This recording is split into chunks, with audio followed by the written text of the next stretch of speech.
Hey, welcome back to the channel, everybody. Glad you're joining us. My name's Jacob, and with me is my brother Justin. And this episode, we were going to talk about some game peripherals.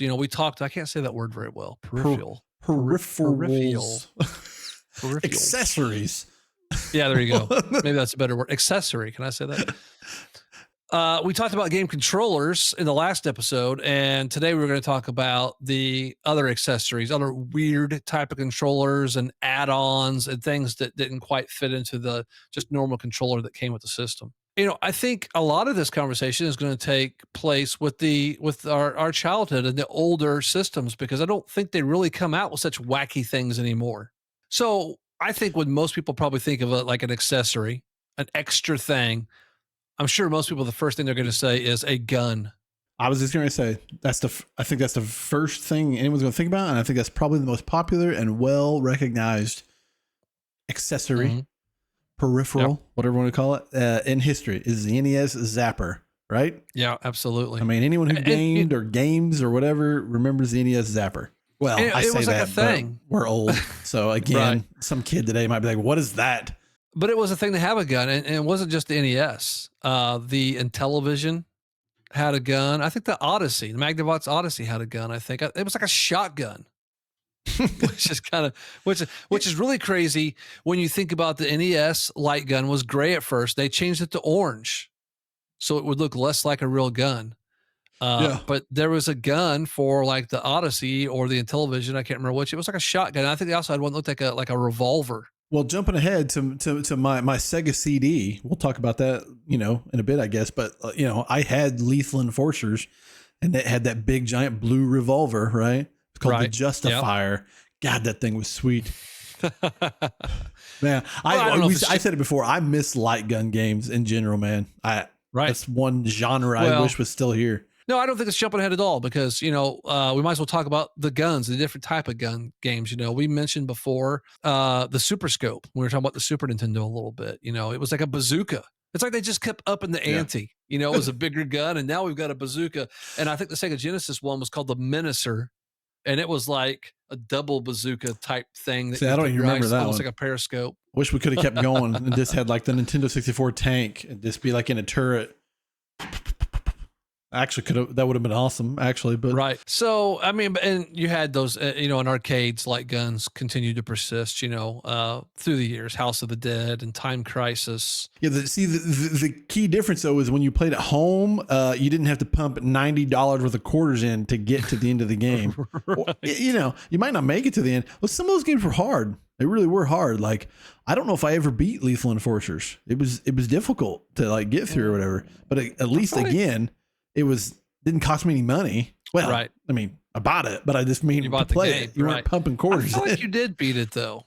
Maybe I did. Maybe I did. I don't know. But gun, that's the thing most people think of. And there was a little bit of controversy there on some of them. Yeah, because people like guns and violence, and our own mother, we didn't really have toy guns growing up hardly, especially realistic looking ones, because that made her a bit uncomfortable, actually. And we had water guns. Because I feel like I remember us having one of those revolver cap guns. We did. I won't say, yeah, and I'm not saying we didn't have anything, but go ask her. She didn't like it. Just like she didn't like candy cigarettes. She thought candy cigarettes was a bad idea. I think it's a bad idea too, to be honest. Candy cigarettes. Big League Chew. She also thought that was kind of awesome. Purple. Grape. Grape flavor. So guns. We had guns. That's the thing to think about the most. Now, I bet the thing that people think of the second most, especially when we're talking about old school games, is the Power Glove. Oh, yeah. I thought you were going to say the Power Pad, but we'll get there in a minute. Right. Yeah. So the Power Glove. Well, again, comes back to, we've talked about this on multiple episodes now, but The Wizard, the movie The Wizard, the kid uses the Power Glove. And what's funny is he plays a racing game and he plays well, which we all know is bullcrap because you can't play anything well with the Power Glove. But it does make me think that what game really does the Power Glove lend itself to other than a racing game? I mean, Punch-Out. Like, I guess that's what they showed you, though. But they were trying to sell you on the Power Glove. They showed you the punch. They showed you Punch-Out. And there was a game that kind of came along with it. Was it called like Glove Ball? It was called like Glove Ball or something like that. What a generic name. Glove ball. But even Punch Out, you only had the glove on one hand. So Right. you couldn't punch left and right. Well, And what intuitive way could you play like Mario with a power glove? you can't. So here's the thing. This is a very recognized accessory. People know about it, but hardly anyone actually used it or played it. You know, I had one friend that had one, Because it sucked. and it sucked. And the thing is, you could move your arm kind of left and right to steer, and you can't see my arm. I'm trying to put my arm in the picture, move it left and right. But you had to like squeeze your fingers, like certain fingers, like you squeezed your finger, and that would cause certain buttons to move and stuff like that. I think even when you were punching with Punch Out, you had to like squeeze fingers, and you had to put in codes. So you had a little booklet that had like all the games in it, had codes, and you had to punch those codes in. You're like do do do do do in your arm, like you're some bionic man. See, that's awful. It didn't work. And it has a D-pad on it. It's like you could hold it up and like use the D-pad, I guess, to control the character, and then your fingers to make actions happen. I don't know. A terrible idea all around, to be honest, in my opinion. And obviously didn't work well because, like you said, no one used it, no one had it. Piece of crap. But looks really cool. Looks awesome. Right. I mean, even some of these pictures here I'm seeing on Google here, people look cool. I'm telling you, it's a cyberpunk Power dream. glove. But It's so bad. What a cool name, Power Glove. Yeah, I love the Power Glove. It's so bad. I love the Power Glove. It's so bad. But so the Power Pad, on the other hand, actually worked pretty well in general. I mean, not as well as future pads, but we had a Power Pad. I think it technically belonged to our sister. I think it was Anne's Power Pad. And I don't know, is Track and Field the only game we had that took advantage of it? I don't know if we had another game. Well, first of all, there was very few games that took advantage of it. Right. There was Track and Field and something like Family Camp games. We did. Do we have maybe it was part of the Track and Field? There was some kind of like almost Twister type game. I thought we played or something. There was some kind of ballerina type game, like a yoga type thing or something that Anne was doing. I think she had it. It's called Dance Aerobics. I see a picture of it right here. Yeah. I don't know if I can show it. I'll try to show some of these pictures, guys, on the video, but sometimes, things are copyrighted. I'm trying to do the responsible thing. Right. There was a dance aerobics game. I think that's what I'm thinking of when I talk about Twister, because it, made you put your hands and feet on certain pads, and you were supposed to be, working out or whatever. Right. But no, the Track and Field or Track Meet or whatever it's called, that was the main game we had. And it's funny because, like I said, it worked decently well. I mean, I remember running, like that was always the funnest one, was the race, because there several of them are like races, but like the triple jump, right? You were supposed to like jump off of it, and then you had to jump back on before you went too far, or then your guy would just collapse. But the races were fun, right? Because you race like turtle and then whatever and rabbit, and they got the cheetah. But how'd we win? How'd we win? Your hands, baby. You got down on the ground and you tapped that thing really fast with the hands. It's not that you couldn't tap fast enough with your feet, because to be honest, sometimes you could, but you quickly got off the pad. You were doing your feet, and then you'd look down and you would move to the left like 6 inches, and you're like, oh God, he's not moving anymore. And then you'd have to move back over. There was no tactile feel. You couldn't tell where you were on the pad. Right. So anyway, and that was a problem later on with similar things. When Dance Dance Revolution came to the home consoles, you bought a pad that was just like the Power Pad, to be honest. And you had the same exact problem. You were doing good, and then all of a sudden it's like miss. You're like, what? And you look down and you're not standing on the pad anymore at all. You're off. You're in the kitchen. You just danced yourself right through the house without realizing it. But it did work. It did really work. Yeah. But you had those problems of just like you got off of it a little bit or whatever. And there were a few games. Technically it was recognized as a controller. So I think, crazy people could try to play Mario with it or something. Well, right. I mean, people do. I mean, we talked about that briefly in one episode, right? There's like a girl out there who's beat Elden Ring, like on a DDR pad. In fact, she beat it twice at the same time. Once controller in her hand for one copy and dance pad for the other copy simultaneously. But it doesn't compute. Okay. We need to look up these, there actually was a whole bunch of games released for it that only released in Japan. Well, like we said earlier, like they've got, on another episode. They've got they're more willing to do crazy things in Japan when it comes to gaming for the most part. I don't mean that in a negative way. I mean that in a good way. Like, right. Oh, this is cool. There was a game called Street Cop. It said it's a game where the player has to chase after criminals while jumping over things and using the club to apprehend the foes. It's like, I just imagine when you said a cop game, I just imagine like you're just walking the beat. You're just walking down the street, man, just looking for crime. Looking for crime. Well, it says just the walking. player has to step on the buttons corresponding to each of the cops' actions, such as moving, jumping, and clubbing. How do you club with your feet? You move the right way to run, chase them down, and then beat them down with the club. Think about what they could have done. I just melded two peripherals in my head. Think if you could have had the zapper gun on the pad at the same time, man. Just walking the beat as a cop, and then zapper, pow, shoot him. Oh, I mean, we basically have it now with like VR stuff, but think of what we could have had back in the day. It sounds so cool. Well, I almost thought for a second when I started reading the description, that's what it was going to say. That would have been awesome. This is also funny too, is it said there was one it was based on, let's see, Fun Takashi Joe 2, but it's based on Takashi's Castle. I don't know what that is. Remember Takashi's Castle is what, remember the show we watched on G4 or whatever, where the people have to run through like challenges and stuff. Oh, you're talking about MXC, Most Extreme Challenge? Yeah. Most Extreme Challenge, but that was just, all that was dubbed voices over a show from Japan called Takashi's Castle. Yeah, I'm sorry, but MXC, it sounds a lot cooler. Well, it was just funnier too because of things they made up. Yay! Today we're here with the butchers versus the meat packers versus the vegetarians. I really hope I win. Yeah, I want to know if they're offended when we do things like that, like in the voiceover. Because even now, when you watch, I don't know if you've watched a show. There's a show called like what is it? The Physical 100 or something like that. It's like it's not Japanese. It's I want to say it's South Korean, but it's on like Netflix. And so there's like 100 of the most fit Koreans. You got bodybuilders and personal trainers, just the whole range of like athletic people. And don't get me wrong, they're all in good shape.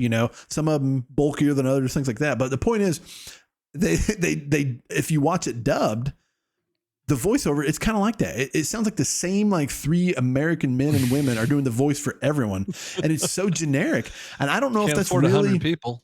Well, I don't know if that's what they're really even saying, or if we like dumbed it down, because like the people coming in, they're meeting each other, and everyone's like this generic, like, "Oh wow, you look really fit. You look really fit." And I'm just like, is that what they really said to each other, or if it was like translated properly, is it like, "Oh man, you're jacked," or are they like? They're using lingo with each other, but instead for us, it's like this super generic, like, oh wow, you're really fit. And I'm just like, this is, I don't know, it sounds awkward. So, but anyway, like I said, I don't know if that's offensive or not. Well, MXC, obviously they were making stuff up. That's not what they really said. Of course. They're trying to make it funny. Look at, he's in the ejaculator, past the Nards of Doom, into the contraceptive sponges. Well, remember when, but Iron Chef, the original Iron Chef, we dubbed it to, Fukusan. And he's just like, I mixed the eggs so I could blend them together. I mean, it makes sense. They would just translate that to what they actually said, Well, they had remember there's like a woman like belched. She was belching like during her like interview, like, and they were just making all of it up. None of it was real. What about some interesting things that maybe some people don't? Well, okay. Before we go to the interesting things, Rob the Robot. Now we mentioned Rob the Robot before, and he's gotten kind of popular as a character, in Smash Brothers and stuff. I didn't know that. Well, I mean, just people know about him. Oh, he's okay. But he came with the NES originally, and the early versions, and there were only a few games. Once again, talk about not very many games. No, wait a minute. He came with the NES. You didn't have to buy them separately. So the very original NES that was released came with Rob the Robot in the U.S. or only in Japan. In the U.S. Interesting. And came with Gyromite. Well, part of that was because they were selling it. Every time you say that, I want to say Gyromite. But I don't. they were They were trying not to be like it's a game console because we just had the video game crash, and so that's why it's the Nintendo Entertainment System. It was very purposeful that it looks like a VCR kind of, you know, and they were showing the unique things like Rob the Robot and almost pitching it like this is a learning experience than just straight up video games, even though that's all it was. Did it cost more? I don't know. Or did we get like shilled later when they were like, the robot's not there anymore, but the price is the same? Okay, so I may be misspeaking on some of this because I think the Rob version was called the deluxe. Up. Yeah, the Rob version was called the deluxe set. Oh, okay, all right. But that's how you got it. Maybe so you there was a box set version that had them, but maybe not. The version that we got, the version that most people got with Mario / Duck Hunt and the Zapper was not how it was released like on day one. Yeah. Now, was our Mario and Duck Hunt on the same cartridge? Yes. That's how I thought. But not everyone had it that way. So our friend Heath, he did get that early version that came with Rob the Robot. So his Duck Hunt was a separate Duck Hunt cartridge. His Mario was a separate Mario cartridge. Yeah. So we had just like, it was just called the NES. It was called the action sets, like what we bought. Came with Mario, Duck Hunt, the gun, 2 controllers. Well, later on, so Rob that you're focusing on, right. Like you said, there was only a couple games he was even used for, and he was slow. Right? He was slow. Was he even accurate? The question is like, could you rely on him? Would he do what he was supposed to do? So you had Gyromite, and you had a game called like Stack 'em Up or something like that, and the Stack 'em Up game, stack 'em up. Did not always work. If you really want to see it in action, go seek out the Angry Video Game Nerd what are we stacking? Talks about this. What do you stack up? There was like these discs, like these colored discs. Okay. It did work for Gyromite, but it was stupid slow. He would move these little disc things down, and basically they're basically pressing the controller, on a second player controller, right? And that would raise the different doors for the Gyromite professor to go through. And it just took forever. You're sitting there waiting. You're waiting for Rob to pick it up and move it over and set it down. And then it raises up. It's just. He reminds me. I don't know. When I think of Rob, it always makes me think of that robot from like Rocky 3 or whatever. Right, maybe it's Rocky 4 when they give him like a robot for his birthday or some crap. Or actually, I think they give the robot to Polly for his birthday. That's what I always think of Rob the Robot on that one. Oh, wait a minute. Maybe it's Rocky. Maybe it is Rocky 3. But yeah, I know exactly what you're talking about. I don't know. 3 or 4. Doesn't matter. Or Short Circuit. Yeah. Johnny Five. Johnny Five. I haven't watched that movie in a long time, man. You know what's crazy is the guy, the main human guy. He's totally that guy that's the hacker guy from Hackers. I forget his name. He was also in the Mario movie. The hacker guy from Hackers. You mean the bad guy? Oh, I know. The bad guy, yes. I was going to say there's a lot of hackers. Eugene Belmont, the Plague. But like he's supposed to be Indian. So he's doing a terrible Indian accent in Short Circuit. Interesting. Gyromite and Stack Up. That's it. Now, were there other games in Japan? I don't know. Wikipedia doesn't say right off the bat. I'd have to look at it. But our sources have failed us. So then there's another accessory that we got to mention that Jacob owned. I don't know how you got this. I don't know if Mom just picked it up or if you wanted it, but it was called the U-Force. And in keeping with the trend of most of these accessories, it sucked. You may be catching on to a pattern here. This thing sucked. What's interesting, and again, I'll try to put a picture up if I can, but I'm sure it was touted as like motion controls, right? 20 years here before the Wii or whatever how many years it may have been. It was it's hard to describe without showing you guys the picture, but it's like 2 screens. It kind of opened up like a clamshell and had these 2 screens, and you're supposed to be able to move your hands in certain ways to do motion controls. Now, I had this attachment too. You could use attach a joystick, like a flight stick almost, for, did we ever even own a playing game or anything on our Nintendo to use a flight stick? We did. I remember using it some, so there was something there. We didn't own. Well, wait a minute. We might have used it. Did we try to use it for like Life Force or R Type or something? Maybe or Ah, twin. What was that? That Dragons game? like Spirit Dragon Dragons or Twin Spirit or Dragons? Yeah. something. It was called Dragon Um, Spirit, maybe. because you know what? I remember, like, to be honest, it did kind of work for that, but it didn't make things better. Right. Yeah. Just because it technically worked didn't mean that you wanted to Right. use it. Just like our previous episode when we talked about them shoehorning in motion controls, it's kind of the same thing. You're just like, I could use this, but it does not improve my experience Right. at Now, we all. talked about Punch Out. Now, okay, like Justin said, we'll try to put a picture up here so you can see because a lot of people probably don't even remember this. But think about your laptop, how your laptop opens. But if you could fold it all the way down flat, so the screen and the keyboard side both are completely flat, you could play like that, or you could actually have it kind of like in a laptop shape, like we use a Yeah. laptop with the screen up at the keyboard. But it had different zones of infrared, basically. And what was happening is when you broke the infrared is when it triggered. So Punch Out, we talked about that with the Power Glove. This actually kind of worked because you could punch left and right on the different infrareds and it would. And once again, it did work. It didn't make it more fun than just using the controller. It made Not it at all. harder. It might have worked, but it was harder. Right. Now, or you could play Mario with it. And what you do is like you'd hold your hand over one section that make Mario run, and then you would raise your hand to make him jump. And who wants You to do know? that? I don't know. Well, Again, I get it that it was back in the day and things were cool and different, but like your modern mind goes back to like whoever was approving this and somebody was like doing it. Someone else had to have been like, this is a bad idea. I always wonder in any of these games, any of these things that eventually come out to be a bad idea. I want to know, was there one overriding moron executive who was just in charge and was like, we're doing it? Or right. was everyone in the room like, this is really bad, and they just didn't want to say it? They didn't speak up? Or did they all think it was great and there's one guy in the back that's just like, like, this sucks, but I can't say anything, I don't know. I definitely do think there were times that people knew things were bad and they didn't care. They were just out to get your money. Yeah. Right. Well, could be. Yeah. I've said that before. Like when you watch a really bad movie or you listen to like a bad song, bad CD or whatever, you got to remember somebody out there greenlit that thing. Somebody said like you said, they either thought it was good or they didn't care, or you wonder if just one guy said it's great and everyone else was like, it's not, but yeah, we're not going to tell our boss that because we don't want to get fired. Right.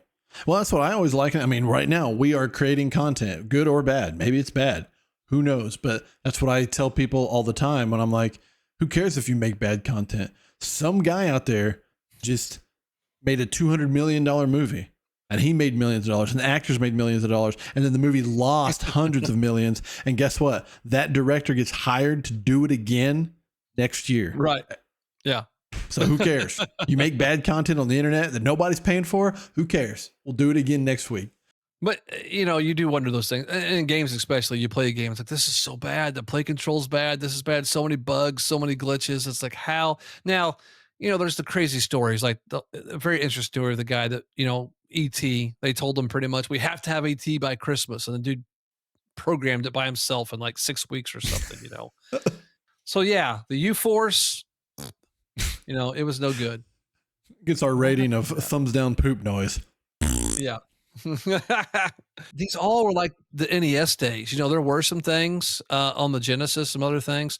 So I got several things here. Now I did not own this, but I remember seeing it, and I also remember the Angry Video Game Nerd doing this because he did it in an episode in Accessories.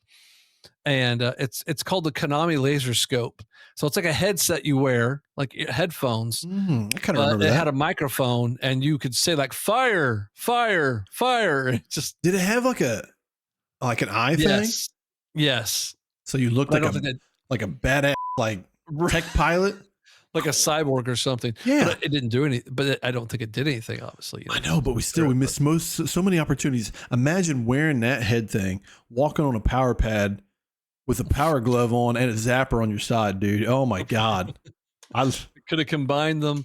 This is exciting me right now. Like I could, I got to get like a VR headset or something, man. Now there's the super crazy stuff that like almost no one knows exists, but it was out there. There was a sewing machine attachment for the NES. And basically you could design your own like patterns and then the sewing machine would sew it out like automatically. That's kind of cool. I mean, it is kind of cool to be honest, but at the time, being like a kid gaming doesn't sound cool. Right. Hey man, let's go out and ride our bikes. I'm sorry, I'm quilting the American flag. Like you're in Grandma's coming over. Yeah, we're gonna have fun together. Another crazy one is it was called the Miracle Piano, and like it was like a keyboard that hooked up to the NES, and I'm it cool with taught that. you. Right, it taught you to play the piano. You have lots of cool things like that these days, and so all the way back then, something that existed. You know, I'm down with that too. You talk about stupid things. We have the it was called the rock and roller. It looked like, okay, here we're making ourselves really old because no one remembers this either, but it looked like a pogo ball. Remember pogo balls? I mean, it's like a pogo stick with a ball on the bottom, right? I mean, well, it was a ball with like a board around it. Yeah. Like, you know, it was like, yeah, and you kind of stood on it and you're supposed to just bounce up and down. Yeah. And this rock and roller was kind of the same sort of thing. So like supposedly, you just shift your body weight to the left, to the right, forward to backwards. It would make, if I remember right, that pogo ball thing was extremely difficult to use. Caused lots of broken ankles and everything, but pogo ball is what you call it. Right in the crotch. Oh, whose idea was that? Like I said, back to the ideas. Who was sitting in a room and was like, what if we take a ball? Wait, hear me out. We're going to take a ball and we're going to put a board on it. And people are just gonna bounce. Especially, I mean, don't get me wrong, this isn't quite apples to apples comparison, but especially in a world where every kid on earth has thought at some point, I'm gonna stand on this ball. And what has happened every time? You have fallen and hurt yourself because standing on a cylindrical object is incredibly difficult. Unless you're a circus performer, it's not happening. Right, it goes hand in hand with, I'm gonna put floaties on my feet and walk on water. And what happens? You drown, man. I knew you were going there. This is what kids do stupid things. Yes. Yeah. I came up with a brilliant idea that I don't know why. This is my Jesus moment. I'm going to walk across water. I took floaties like you put on your arms and I put them on my feet. And I went down to the creek that was by our house and was going to walk across water like Jesus. And immediately it flung me forward into the water. And thank goodness that it was only like 2 feet deep because it immediately forced you down. If it would have been a swimming pool, it would have put me upside down. I probably would have drowned. I mean, to a kid, it's only logical. This floats. Right. If it's on my feet, I'm walking on water. But man, oh, what a dangerous maneuver. Could have been bad. Well, my old boss, he, after watching a James Bond movie, took his patio umbrella and jumped off his house with it. I mean, someone probably did it after watching Mary Poppins. Right. And luckily, it was like, I mean, the peak of the house was like, 12 feet tall. So he didn't get hurt really. He could have, but, no doubt. So what about like, things that did kind of work, even though we didn't use them a lot, but like the Super NES mouse that came with Mario Paint. Yeah, that worked great. But you played Mario Paint with it. Right. Now there actually were a fair number of games it worked with, but people just didn't think about that because it wasn't like you had to have the mouse. If you had it, you could use it. I think King Arthur's World, which is a Lemmings type game, which I believe you liked a lot. Love that game, man. You can use the NES mouse, the SNES mouse on it. And I looked it up before. There were 7 or 8 games actually that you could use the mouse with. So that was kind of cool. And obviously Mario Paint at the time, we're talking, well, Windows 95 was even out when Mario Paint came out, I don't think. So like a lot of people didn't have a computer at that point in time. Right. Yeah. Yeah, so Mario Paint came out in 1992. Mario Paint and Mario Kart combined. Mario Kart. Yeah. No. Mario Paint came out in 1992.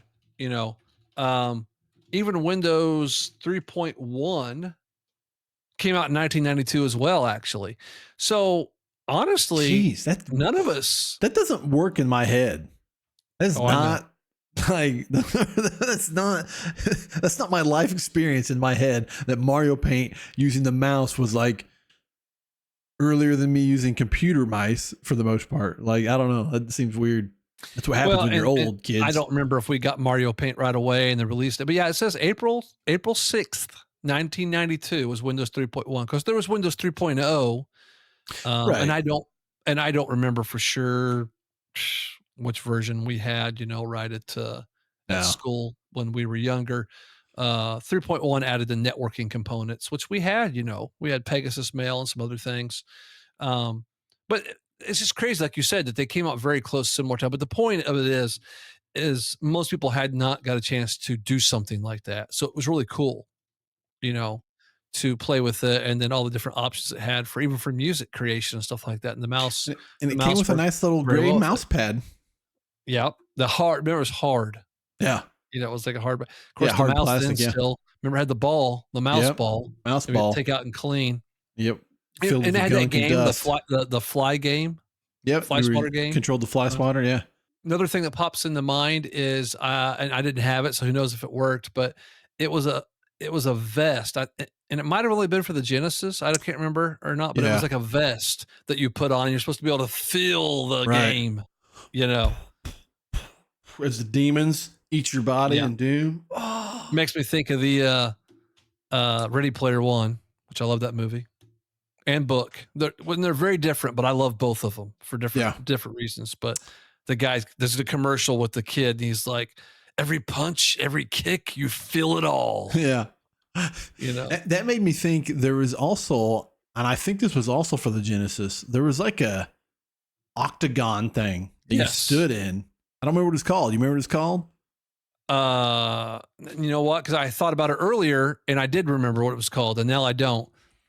Because yes, you stood in it, and then you could punch and kick and everything. The and Sega Activator is what it was the called. activator, yeah.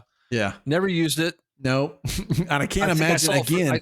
I can't imagine being good for anything other than like Mortal Kombat. Like, Right. what else? What else are you going to use that for? I saw it for sale in KB Toys one time, I remember. But I never actually saw anyone use it. I'm sure there's a YouTube video of someone using it. I'm sure it doesn't work. Looks like a really easy thing to step on and break accidentally, real quick, like because it's just Well, a we're talking plastic about ring you put on the ground. getting off the power pad. I mean, that's what's going to happen. You get off of it, you get into the Yeah. game. You're gonna break I mean, it. have you seen some of these videos of people playing with like the Meta Quest helmets and stuff like that? And they just run in the walls. Oh yeah. I don't understand either. Like, you got to know, you got to be cognizant of your surroundings and realize that you're only supposed to step in certain places. You can't just run through your house. People smash your TVs and all sorts of crap, man. Dangerous. Now, maybe, you know what? Maybe we'll see what the future holds. I don't know if you saw Disney, the Imagineers. They actually showed this thing. It was like an octagon type thing, and there's those bunch of little tiny like rolling balls. Yeah, but I was gonna say they made an awesome floor.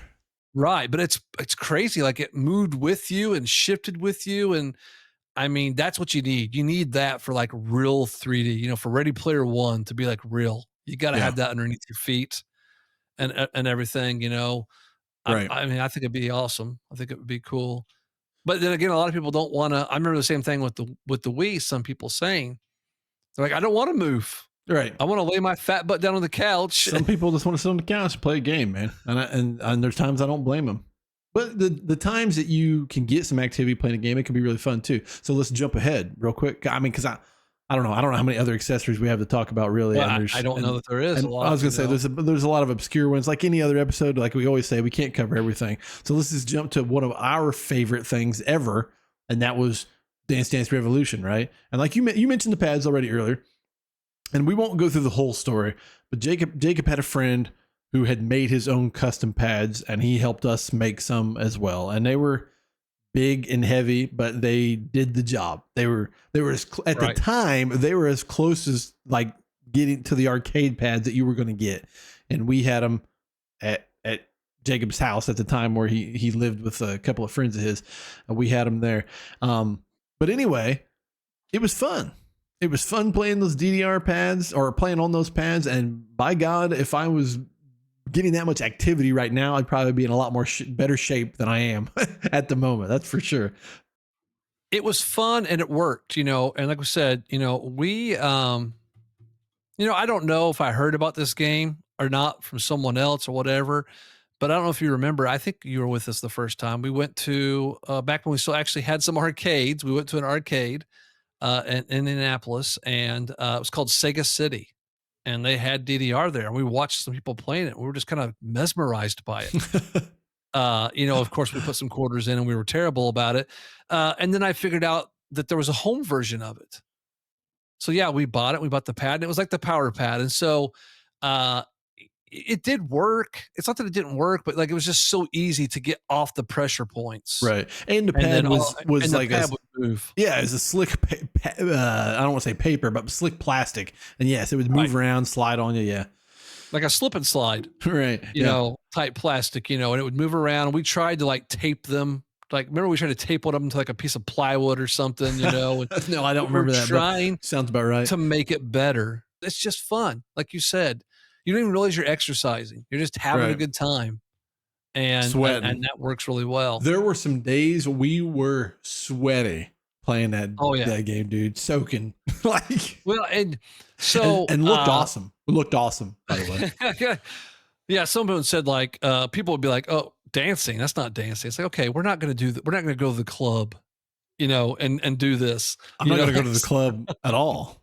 Right.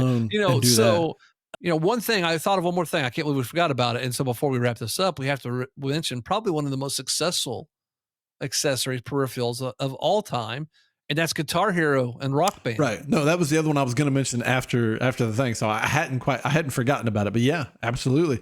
And of course that spawned a whole thing, right? I mean, there's the guitars and then the drums came after or whatever. But yeah, obviously I'm guessing that the Guitar Hero is the most successful accessory of all time is my guess.